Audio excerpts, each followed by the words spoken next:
us, Homeworld 3 is a love letter to the fans of the franchise that have been with us over the last, 20, 22 years. And with Homeworld 3, we want to just continue that amazing feeling that you got from playing Homeworld 1 back in the day and give that to you again. We're bringing back individual control from Homeworld 1, so you'll be able to actually select your individual units, send them off, put them in specific formations. Sensors managers is a great way to be able to see the overview of the map, and focus being one of those features that make sure people get right in there and see the full cinematic action that we're bringing.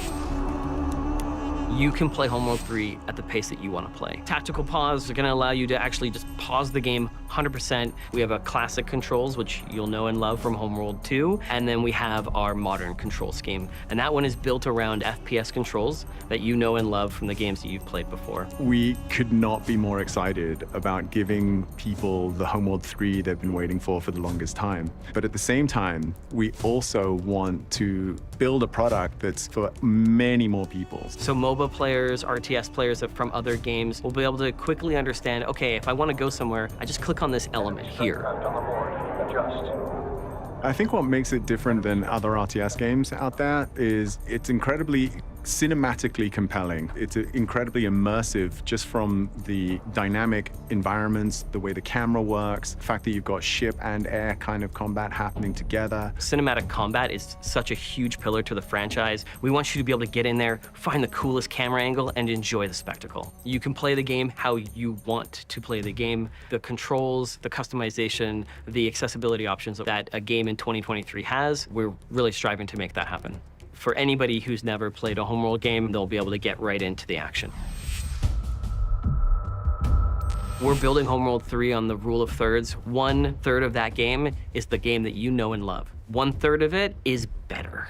And then 1/3 of that is brand new. And for us, that's terrain. Terrain is massive, physically and figuratively in the game. We wanted choke points. We wanted interesting strategic decision-making for the player. So we started thinking of these megalithic structures, like unit filtration where the small ships could get through gaps, but the big ships couldn't and had to go the long way around. When engaging in combat, terrain will actually matter. If you want to go to 500 meters above you, there's an asteroid there. We have tunnels where you can actually take your fighters and frigates through those things, and that will actually remove you from the enemy sensors, so you can ambush them. Every single bullet you see is simulated under the hood, so you can actually use a larger ship to take fire for another ship. My personal favorite strategy with terrain right now is making sure that you use that as a line of fire blocker. You come up the side, like doing some trench runs up the wall, and then you engage them, or they'll come over the edge and you start firing at them when they have no cover.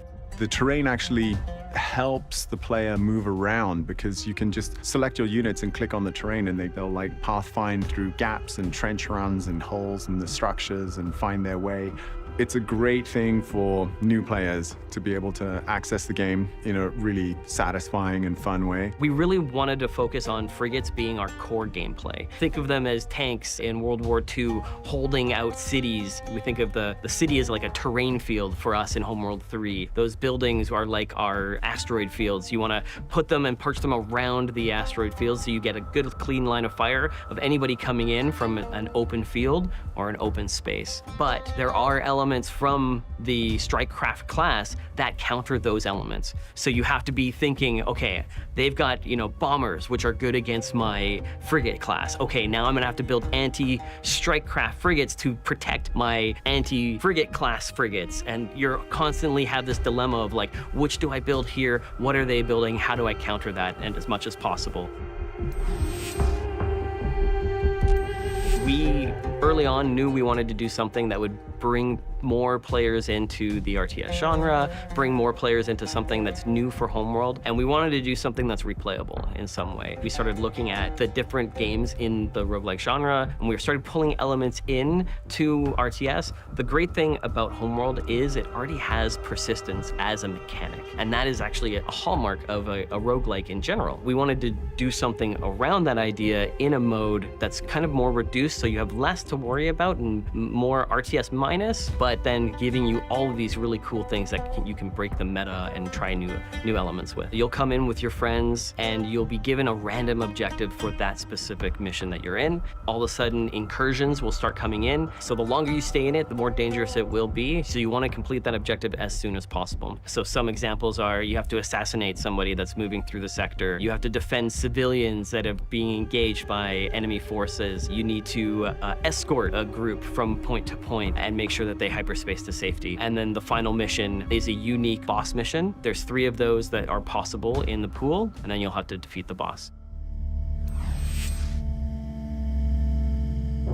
So in Homeworld 3, we focused a lot on what wasn't already available for us within Unreal. We wanted to figure out the more distinct views that the game would have that separate Homeworld from any other game, which was mostly the skybox and the lighting to give that feel of being in space. When you go into a nebula, the ship understands how much coverage it has from that, which will affect the concept of fog of war in the game. We knew that we wanted persistent damage on the ships, and so then we focused on what that system would be like. Each weapon type has a specific scarring capable element on a ship, and it will show if it's laser or ion cannon versus projectile. You'll see the history of your battles as you go through the whole campaign. One of the biggest creative challenges is to get people to feel something for these ships. And we always felt that the ships were the characters in the game. And we wanted to also make sure that the ship exposed its inner guts to give that sense that the ship is not just a hollow piece of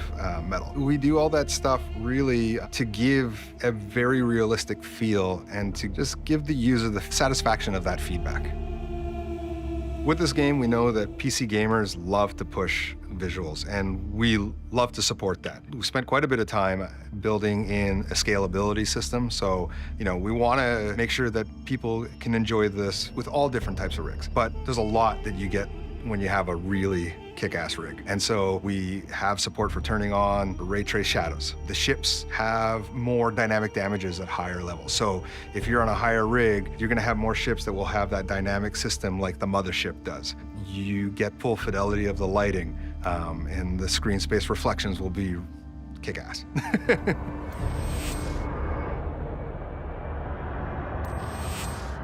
I think every IP has a very few number of key ingredients that make it what it is. In the case of Homeworld, it's the look and feel, the tone, the environments, the look of the ships, the sound of the ships, the sound of the music, the sound of the voices and the fleet.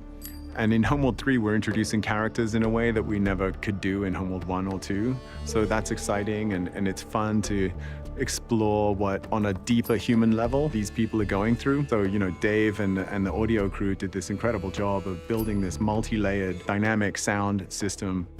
We'll just do the first line down to "Moments are eternal." Okay. In that wistful tone. Perfect. All right. Truth, Imogen, is that this waterfall reminds me to endure the chaos of the moment. That the beauty of the future is always worth it. For Homeworld 3, it was really important that we create a sense of a living universe.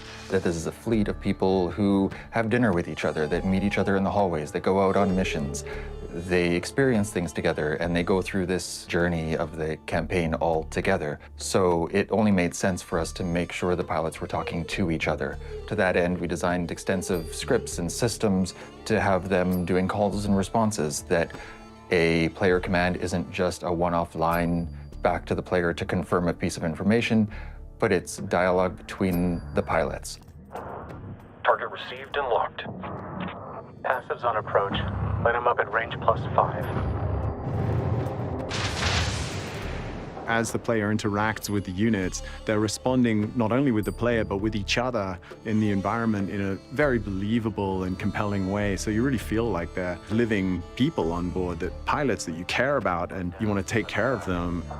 This is Karkushan DC. Approach vector and base sent. You're one in line.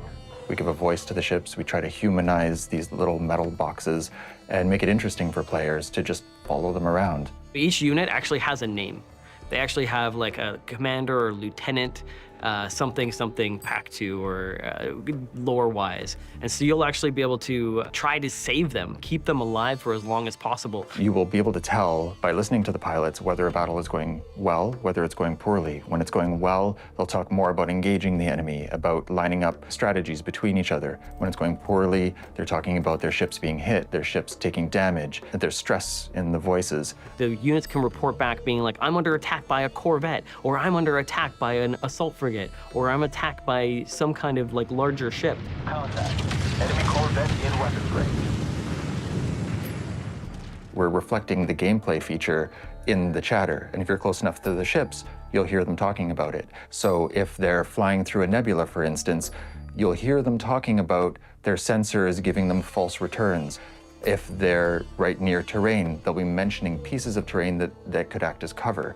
So by listening to the pilots, you can really get a sense of how things are going. And then you can prioritize as the commander which elements are important for you to go and deal with. When it's all working and all the art is there and the effects are there and the sound and the music and all of this incredibly complicated ballet of interactive systems are working just so beautifully, the edges of the screen just melt away and dissolve and you just immerse into the world and you no longer feel like you're playing a game, that you're just in the world and, you know, the game and you are together. And for me, that's why we make games. And that's what we hope to deliver to people to play.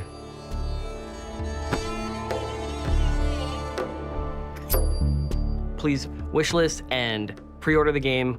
We're super excited to have you.